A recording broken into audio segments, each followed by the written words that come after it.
Good afternoon, everybody. Thanks so much for joining us for this second installment in Americans for Financial Reform Education Fund Speaker Series. Today we'll be focusing on consumer financial justice protection issues, on price gouging captive customers. And we'll be digging in on how states can use unfairness and competition standards to fight back. We're so fortunate to be joined today by Brian Shearer, who's our special guest. He's the Director of Competition and Regulatory Policy at the Vanderbilt Policy Accelerator for Political Economy and Regulation. And prior to that, he served as the Assistant Director of Policy Planning and Strategy at the Consumer Financial Protection Bureau, where relevant to this paper, he led the agency's regulations under the prohibition of unfair, deceptive, and abusive acts or practices, commonly known as UDAP. He also conceived of and managed the agency's regulatory agenda on junk fee prohibitions, data portability and privacy regulations on medical debt, and really the entire regulatory portfolio. Before that, Brian was the founding legal director of Justice Catalyst Law, which is an impact litigation nonprofit that, amongst other things, litigated UDAP class actions. And prior to that, he had another stint at the Consumer Financial Protection Bureau, where he was senior advisor to Director Richard Cordray, managing regulations on payday lending and arbitration. Brian is a JD from American University and is barred in Washington and Virginia. We're going to be discussing Brian's recent paper, Price Gouging Captive Customers. And I think this could not be more timely. Questions of affordability are incredibly relevant, though people might argue that it's quote unquote a con job. It is a con job. It's a con job on the part of corporate actors who are really taking advantage of particularly situated consumers in order to drive up their profits in unfair ways.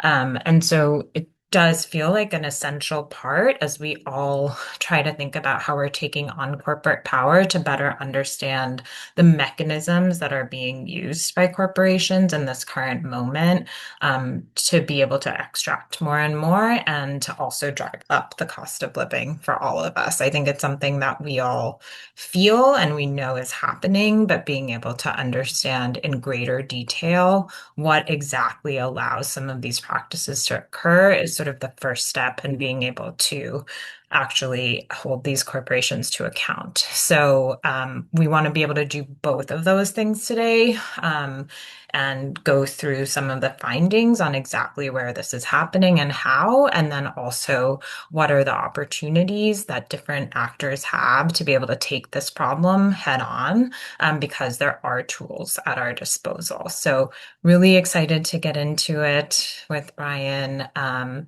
we'll just start off. And could you walk us through the problem that you identified in this paper and what you mean by the term island pricing?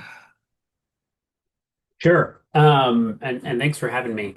So I went about writing this paper because well, for a couple of reasons. One, I read this amazing kind of groundbreaking paper that Groundwork Collaborative published this year. But then also because I realized that throughout my career, I've been sort of seeing the same thing over and over again in different places. And I think the place that everyone feels it and it's most kind of visceral is in airports and airplanes and stadiums where you realize that a company is clearly overcharging you, and the reason they're doing it is because you have no other choice but to purchase from them. But I realized that I had seen it in other places too, like in hospitals and in even prisons where services provided to inmates or to families are the price is grossly inflated. and payment processing fees to pay for rent, where you've got to pay one landlord, you don't have a choice, and they can tack on a huge fee for the benefit of being able to pay your rent. Um, all of these situations are basically the same thing. It's island pricing, where a company realizes that um, you're stuck with one provider, and maybe the service is an option, maybe it's not, but still you only have one option, and it's to purchase from one company, and it's effectively a monopoly. And we've seen that some companies, not all, but some, will take advantage of that fact to charge excessive prices, effectively price gouge. And so the paper that we published a few weeks back highlights this problem, shows how it's a common thing across the entire economy in a variety of different contexts, but then importantly tries to go through and show that it's actually illegal in most states, federal law, under the prohibition on unfair practices. Thank you. That's super helpful. And, you know, obviously, I think news to a lot of us that these are the things that don't feel right about this are in fact addressed and anticipated in the legal framework and are illegal. And we'll get more into kind of how that's possible and how we can align the realities a little bit more with that. But I think, yes, I think getting into a little bit more of the examples of some of the places that you did identify this problem as most salient would be super useful. And then also if there were sort of any other instances that you did come across that, didn't make it into the paper, but still kind of highlight some aspect of this would also be great to hear about that. Sure. So the classic sort of captive pricing, island pricing scenarios are concessions in stadiums, or movie theaters. Um, Also sort of add-on services that you're purchasing on an airplane. Think about the $10 Wi-Fi that you have to buy on an airplane, which clearly doesn't cost that much. Um, and the food that you purchase in an airport that's marked up. Those are sort of I think those are the types of captive pricing that people feel in their daily lives, but it happens in other places too. So for example, when you're buying a car, often at the end of the purchasing process, you have the choice of purchasing a number of add-ons, which are always grossly marked up. And often you don't really have a choice to buy the car and then go, get a low jack somewhere else. And so you're sort of stuck with one provider, and if you want to get the thing, you have to pay more than you should. A big one is the prices within hospitals, um, and even outside, getting to a hospital. I actually was just I happened to testify this morning to the House Steering Committee, and one of my co-witnesses told a story about how he was charged $1,000 to ride an ambulance 7 blocks. And he was struggling under the weight of the bill and all of his other bills. And this just shows that, even in healthcare, companies will use this sort of um, power that they acquire when someone is captive to a single provider. He couldn't shop for another ambulance, but he also couldn't choose not to take the ambulance. And they use that power to overcharge him. We also see that with, prescription drugs that are provided to people in hospitals that are overpriced just because you're in hospital and you need it immediately. We see it with private equity owned provider groups that operate within hospitals, like ER doctors, anesthesiologists. It's a big problem with life flight helicopter ambulances too. And so really throughout the healthcare system, whenever there's a moment where a person is truly captive to a single provider, we see a lot of the times providers overcharge. And in fact, it's those specific places where we're seeing private equity come in to abuse the fact that they realize that they can increase prices because of that. And so that's a warning sign. Whenever you see private equity coming in, there's some tactic to overprice people or make money, and that's really telling. Payment processing is another big place where we see this kind of thing. In particular, you often can't choose among payment processors when you're paying your rent or really for anything else. And often what we see is these revenue sharing or kickback arrangements where a payment processor will charge an excess fee and then they'll pay a little bit of it back to the company that hired him to process payments for them. And that's basically just a price gouging revenue share. And we even see it in government contracting. One of the really prominent examples of this of the last 10 years is Pacer.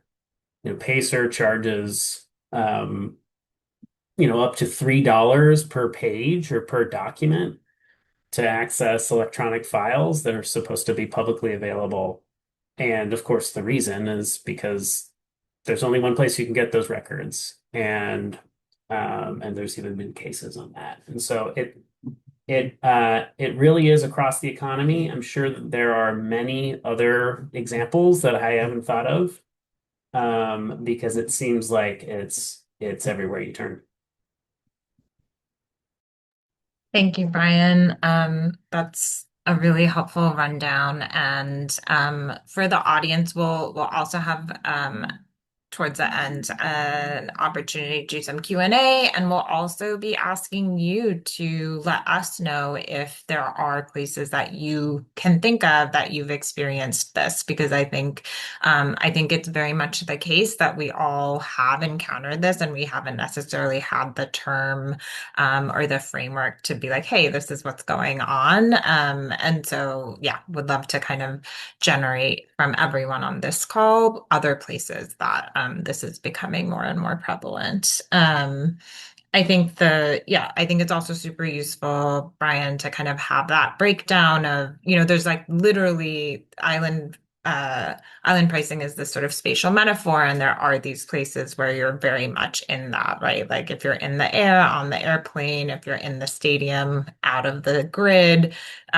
those are sort of, like you say, the classic moments. But I think being able to articulate, it's also kind of all these other interstitial places that we might not be sort of as physically aware of, that we're in between and we really only have one place to turn, that this is occurring, is super useful. I think that uh, really speaks to kind of the ways that rent-seeking behaviors are so prominent, especially by private equity buyers and other sort of more extractive business models, because it is really a divining rod of kind of where are there some of these failures that can be taken advantage of.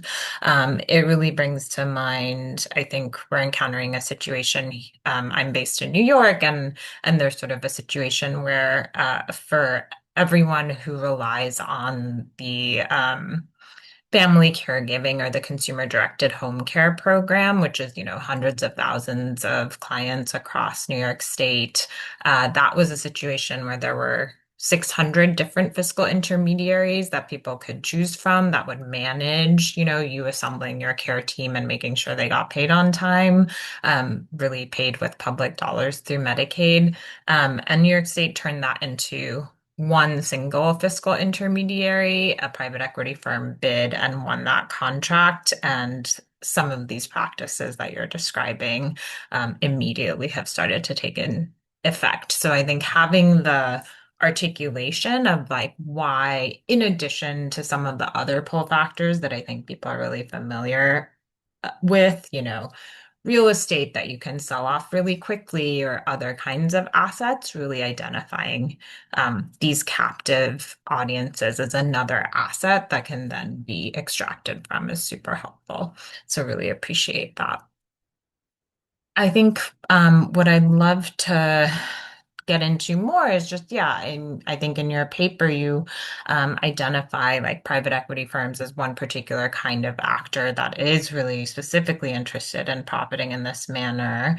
Are there others that you kind of came across as, frequent participants? Are there other sort of ways that we can predict that this business model will arise? Yeah, I mean, I think really it arises in any circumstance where customers are captive to one provider. And unfortunately, it seems like companies take advantage of that fact more often than not. Having said that, not everyone does. A really good example of that is in Atlanta, their football stadium. They decided to charge what they called customer prices, or basically street price. A fair price that you could get outside of the captive setting. And they actually thought it was good business because it increased the amount of interest in buying things, and so not everyone takes advantage of the position. And of course, sometimes the position it's not artificial, it's real. Like you can't buy food from anyone else on an airplane because you're in the air. And so it's certainly not illegal to just have the condition. What's illegal is taking advantage of it. Um, but unfortunately, it does seem like it's really everywhere you look. And as soon as I wrote this paper, I started seeing it in more and more places. Once I started thinking of it this way, even something like bank overdraft fees, something that I worked on a lot when I was at the Consumer Financial Protection Bureau. You can't get overdraft services from a different bank. You have to get it from your bank. And so in some way you're captive to a single bank for that service. And it's famously, notoriously overpriced, overdraft fees. And and so it's really everywhere you look. Well, that is sobering, but it does also create some opportunities, I think, to kind of interrupt in a bunch of different places. So I think I'd love to turn to the work in the paper on identifying like a potentially very powerful tool to curb exactly these kinds of monopolistic behaviors. And so I'd love to start off with just sort of the history of these tools and kind of where they've lived, how they've developed, before we take it into what we can do today.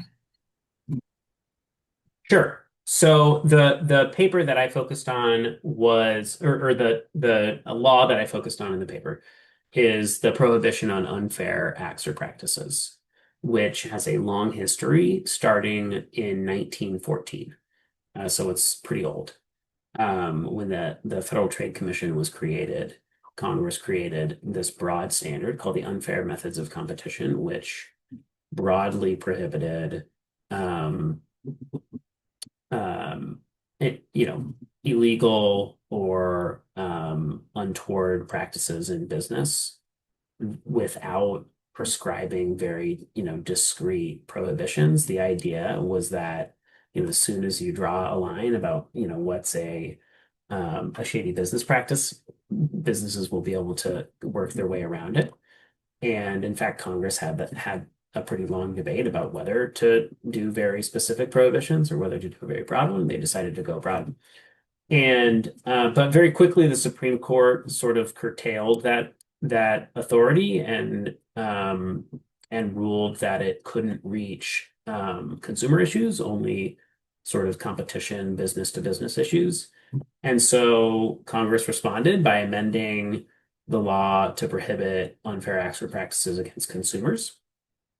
And that's the standard that we have had ever since. That was in the 30s. But in the 80s, under the Reagan administration, the unfair prohibition was narrowed to practices that meet a three-pronged test. It has to cause injury that is not reasonably avoidable and not outweighed by countervailing benefits. The way I like to think of it in layman's terms is any business practice that hurts people that they can't avoid themselves is illegal. And this is, in fact, one of, if not the um, main pillar of consumer protection in the United States. It's a law that's enforced regularly, very frequently, and is often alleged by attorneys general and plaintiffs firms for any number of high profile consumer protection cases that you see in the news. In addition, most states in the country have their own version of this prohibition, which sometimes can deviate from that standard a little bit, but usually, at the very least, recognizes those prongs and then might prohibit even more than that. And so I focused on that standard because it's so common and because it's so available across the country to enforcers, and tried to make the case and make the argument that there's pretty compelling precedent and law showing that this basic practice of captive pricing is illegal under that law. Got it. That is super helpful. And yeah, exciting that, you know, it's both been there for over 100 years and people have kicked the tires on it, strengthened it, made it clearer, where we can use it and deploy it. Um, you described the three-prong test, and so I'm wondering from like an advocacy perspective, what are some of the components that, we all should be looking out for to sort of see if this FTC unfairness test can apply and sort of like how can we test out and use this tool? Sure. So the basic argument is that it meets the three prongs because when you overcharge for a product, that causes injury, monetary harm, fairly clear cut and basic, and that it's not reasonably avoidable because people are trapped in a captive setting and they have no other choices. And there's some pretty good case law to show that the sort of monopoly pricing, where technically you can decide not to engage in the market, doesn't count. That would be sort of it would basically render everything not meeting that prong. And so courts have grappled with that argument and said that it's not a good one. And so I think what advocates should be looking for is any circumstance in which a product is clearly overpriced in a setting where people have no other choice but to purchase the product from one company. And it could be a situation where there are many companies in the market, technically, but where a person is sort of stuck using just one of them for, reasons that the company causes or reasons that the company doesn't cause, and it's just taking advantage of the situation. Got it. And then, so that's sort of what we should be looking out for as advocates. But, drawing from your experience, what are strategies that regulators and policymakers can pursue to kind of make this latent power more usable? Well, the first strategy and probably the easiest one is they can sue. I think we could start seeing attorney general lawsuits, private class action lawsuits against, stadiums and airports and others for overcharging their customers.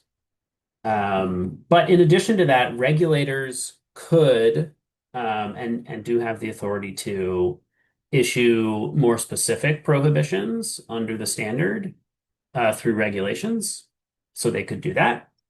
And it's also a common practice for state legislators to add specific definitions of prohibited practices, going back to the sort of original debate of whether to prescribe very specific prohibitions or whether to have a broad standard. What's evolved over that time is we can have both. We can have a broad standard and then, also just add specific prohibitions when you see that business is, doing something that might violate the standard, but they're doing it anyway. So you need to just be very specific. And so legislators can do that as well. That's great. Thank you for that. I think I'd also love to I think we have a couple of questions that are sort of digging into particular sectors, and wanting to go into that a little bit further. Um, I think let's start, kind of going back to the rent question. We have a question from the audience here that's sort of talking about, how this particular practice is definitely very relevant to manufactured home communities or mobile home parks, which have been seeing this in a big way. Obviously, there's been a lot of work done on highlighting like big corporate investors, including private equity firms who've been systematically buying up parks, jacking up lot rents, and kind of adding in other mandatory fees. Um, Apparently, one investor was even heard referring to the industry as a quote unquote Waffle House, where the customer is chained to the table. And so I think there's some curiosity about, is this also happening in other forms of housing? So, like single family home rentals, where a bunch of the same actors are really prevalent, or also, I think, in certain kinds of the multifamily sector, where there's sort of increasing private equity ownership, and whether you considered looking at these examples. Those are really compelling examples, and I think that that absolutely does fit the mode. And I mean I hadn't thought about them earlier, but I mean to the point earlier that you know you start seeing it everywhere. I mean that seems like it fits perfectly. I mean it is an unfortunately fairly common practice for companies to sell a sort of loss leader thing with the idea that once you trap a person into even just a product like printers that sell you a cheap printer and then sell you extremely expensive ink that you can only buy from the printer company. um I think that's the exact same thing. That is, creating a captive customer and then overcharging them for add-on services in the end. And it sounds like that's what seems to be going on with the manufactured homes, where the private equity is, once they get someone sort of trapped dealing with one company, they're able to charge for various services. And so yeah, that seems very concerning. One very common housing related um, fee that we see is, which I mentioned earlier, um, is a payment processing fee just to pay rent online. And you'll see fees as high as $50 just to pay your rent. At the CFPB, we call this a pay to pay fee. I mean, you're paying in order to be able to pay. And it's sort of adding insult to injury because you're giving the company money. It's you're not um, y- uh, you're not really getting much by having the right to pay thousands of dollars to someone else. And so it's sort of even more offensive in some ways, but it's all the same sort of thing. So our next sort of sectoral question, is digging into healthcare a little bit more specifically. And one of our registrants said, they're particularly interested in hearing about policy or recommendations for unions who advocate for policy change and, advocate around violations in the healthcare sector. Yeah, so I spent a little time working on medical bills through maybe my last two jobs.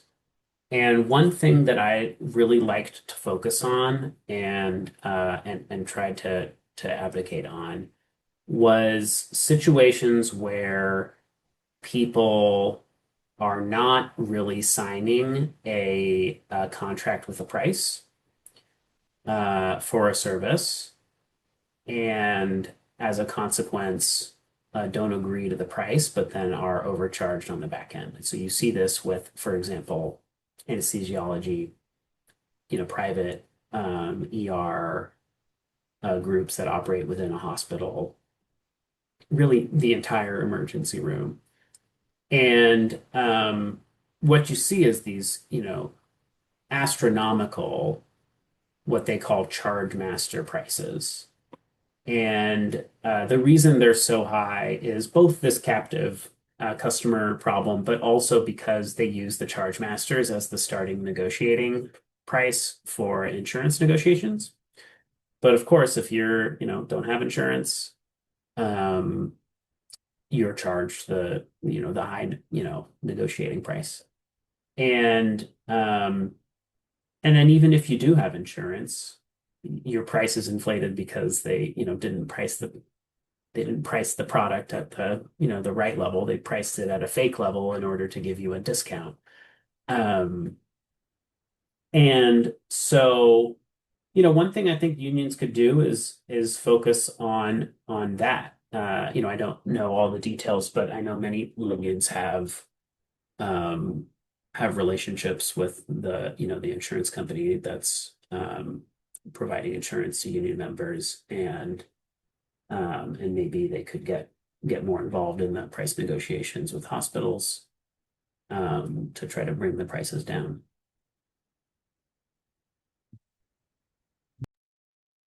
Thank you. Um, we had a couple of questions on sort of implementation. So one is wanting to get into a little bit more on any historical examples of cases where state AGs have used state antitrust law to go after these type of business practices, like particularly those associated with price gouging customers. Unfortunately, I don't have any in mind. I know of a couple of class actions where a theory like this was asserted. There was a class action against the Pacer, um, the Pacer fees that was successful a couple of years ago. Although the company didn't change practices, they just paid out the damages and kept overcharging. So maybe someone should consider going back and doing it again. Um, and in addition, I was actually involved in a private case involving a telephone services within prisons, which were charging, I think it was $15 for a $10 phone call. And so that was a case that involved a theory very similar to this one. And so there have been some places here and there where the theory has been tried out and or something similar to it, and it has worked. But I'm not aware of any that are sort of pending or have happened in the past in particular that have been filed by AGs.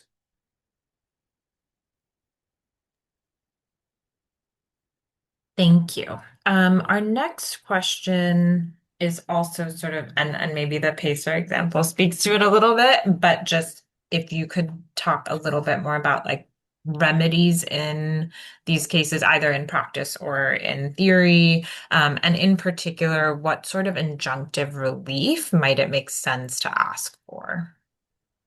So I think the first remedy is pay the difference back to customers, but I think in terms of injunctive relief, what we would want is street pricing. So basically the kind of market rate, and courts actually do an analysis of what the market rate of a thing should be all the time. It's a part of eminent domain cases. It's a part of unjust enrichment cases. It's a part of a lot of different types of cases where, courts and each state has their own sort of version. But courts will grapple with what the market rate for a service should be. And so, I think what the injunctive relief should be is just an order saying you can't overcharge. In the captive setting, you have to, charge the market rate. Thank you. Um, Additional questions, I think kind of going back to, ways that people can identify where this is coming up in their daily experiences. And I think also some of the questions we're getting from the audience are like helping us distinguish between sort of the traditional monopoly issues. So folks are like, I'm in a small town, there's very few choices, there's like a bunch of there, there's like Dollar Tree, there's Walmart, there's not that much Mhm. else. And that's like a very classic antitrust set of questions, and just helping us kind of uh have the typology of like, where does captive pricing come in and when are we thinking about that versus when are we thinking about other tools of other types of monopolistic practices? Yeah, I mean, I focused on the consumer protection argument just because I thought it would contribute to the sort of broader set of tools. There's of course other types of cases that people could bring or rules that people could use. But I think that one way to think about the distinction is that um, um, I think that this consumer protection theory works only in a situation where there's basically 100% monopoly in whatever situation the consumer is in. And you don't need 100% monopoly in order to bring an antitrust case. It can be just sort of a high market share, but not 100%. Having said that, courts have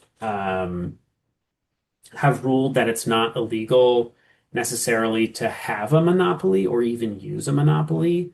It's only illegal to sort of take actions to acquire a monopoly. And so I think that's one distinction is that we would be saying effectively once you have a 100% monopoly, it is illegal to use it. It doesn't matter how you got it.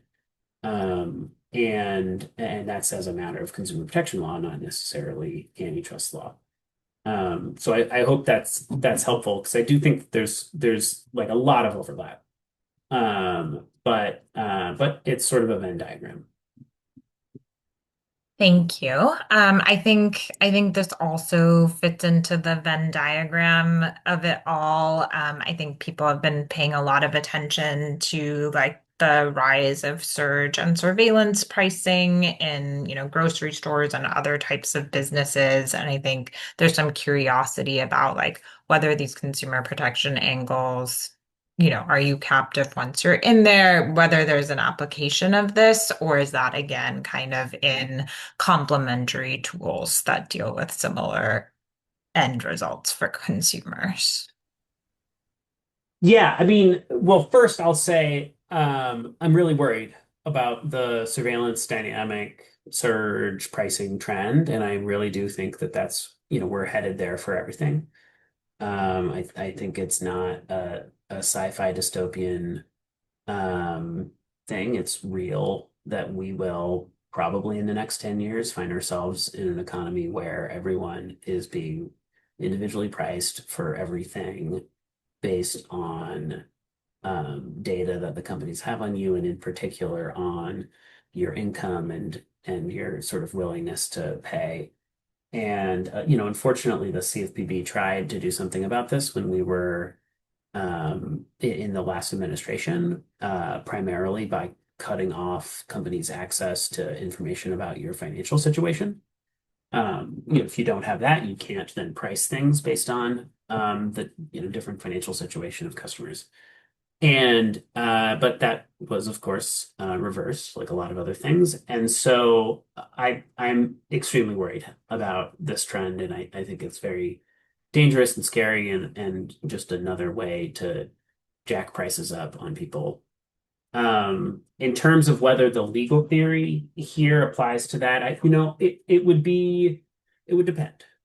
I do think that the theory in the paper that I put out and that I described is somewhat dependent on the quote unquote captivity of the customer. They have to be sort of trapped using just one provider, but it's that's the standard that we're using is broad and can reach a variety of practices, and so maybe it would just be kind of another unfair practice.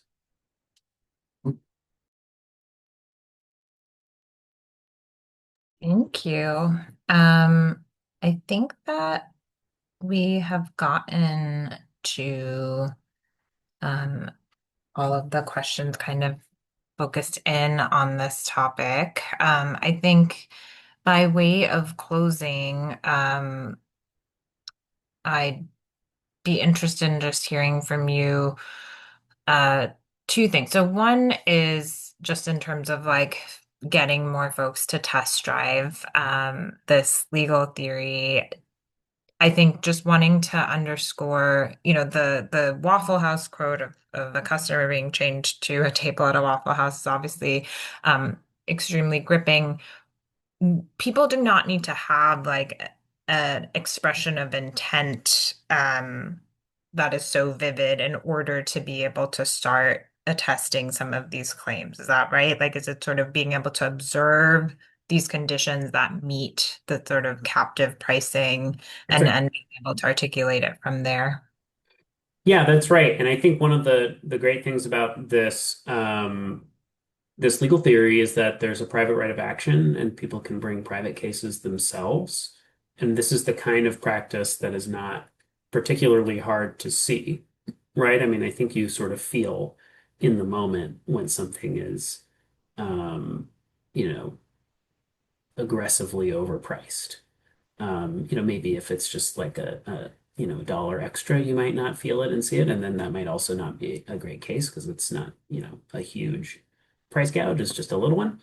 But when you feel a moment when, how are they charging this much? Why are they charging this much? And you realize like, oh, it's because I, you know, can't go anywhere else. This is my only option. That's a place where someone could sue. And in particular, I think one of the reasons I'm so excited about this theory is it feels like it's uh, you know, a pattern that comes up often when there isn't an arbitration clause that would block a private lawsuit. As I think probably some of the folks know, arbitration is a huge block, a huge problem for private litigation. Basically, companies can if they sort of hide in the fine print of a contract that you can't sue them, you have to go into a private corporate court of their choosing. That courts have said that you have to follow that. And but there's going to be a lot of situations where you're being price gouged where you don't have a contract with the gouger. And so in those situations, you're sort of especially in good condition to sue. Got it. And a follow-up question that this is punting from the audience is just like, does the private right of action and class action lawsuits apply in any of these situations, or is it only sort of applicable in particular sectors or instances? Yeah, I mean, in some circumstances, the state law carves out some types of companies, and in particular, in some states, unfortunately, um, healthcare services are carved out. Insurance is sometimes carved out. Banking can sometimes be carved out, but not always. And so it does sort of depend state by state. But the really great thing about this theory it is it's well suited to a class action. because the prices are going to be, for the most part, the same across, all consumers. And, the sort of whether the person is captive or not is going to be kind of common across all consumers. And that's when you really want to file a class action, is when it's sort of the same violation of law. It looks the exact same for everyone who's affected. Thank you. Yeah, so there, I think just jumping off from that, there's a couple of questions from the audience on like, I'm an individual, I'm not a lawyer. How do I get involved in like helping to implement some of these strategies?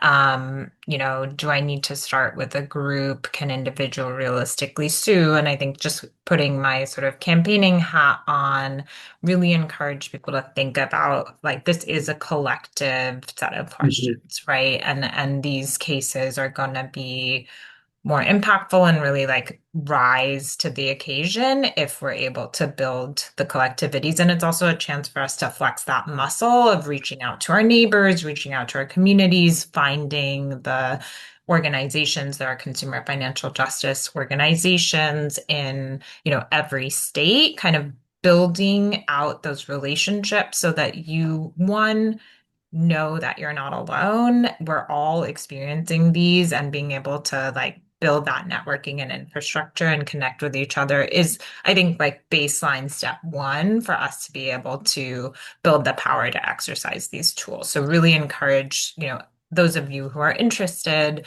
reach out to us. We can help connect you with sort of like the relevant organizations in your geography.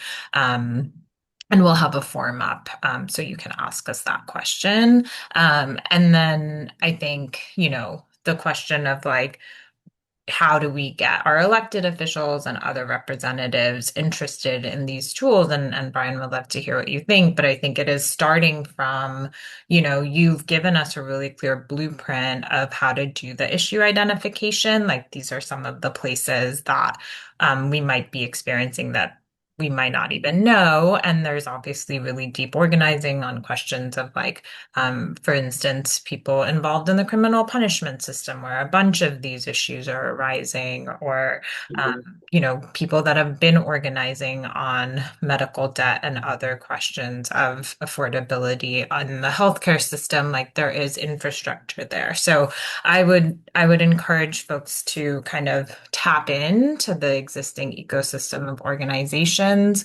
but would love to hear from you, Brian, if you think like does kind of bringing a collective approach to this feel like the way to start getting more AGs and others interested in tackling this issue?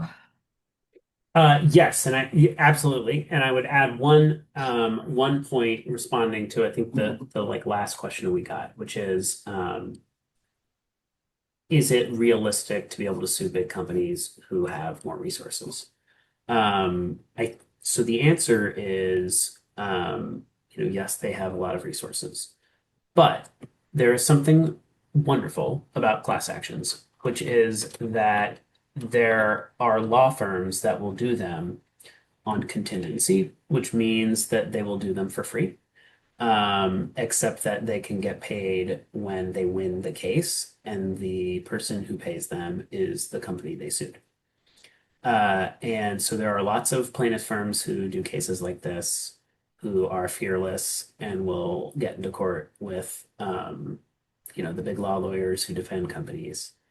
And so, I think your point about organizing is right. And, one of the kind of groups of stakeholders that is a part of those groups is these plaintiffs firms that will pick up cases and bring class actions for us, and you don't have to pay them. Yeah, that's awesome. Yeah, I think a lot of the practices of building the class really dovetail with sort of other ways that we can build out our collective power, and plaintiffs firms are such an important part of that. So really appreciate highlighting that part of the ecosystem. So we're nearing time. We'd love to drop like a quick survey in the chat for all of our attendees just to start to think about what are places that you've witnessed these specific types of practices. So, yes, price gouging, but in particular, like where you didn't have a choice, you were, really dealing with one company, you're captive, and you start experiencing some of these things. Because I think we've all now have this framework to be able to like go back through and think about, which are the times that we've been subjected to this. And that's like a really important part of us building out, how can we start to test these tools? So please fill the survey out. We'll also send it out. We've recorded the session. I know there was like a lot of detail. We'll make sure to share both the recording as well as the paper, which is rich and has like a lot of tools in there for folks to continue to dig into to think about one, identifying where this is happening, and two, how can we sort of build out testing some of these tools and theories. And so, yeah, we'd love to continue this conversation with all of you that tuned in today and really appreciate it. And thank you so much, Brian, both for this really important body of work and also taking the time to break it down for us so thoughtfully this afternoon. Thank you. It's been great. All right. Take care, everybody.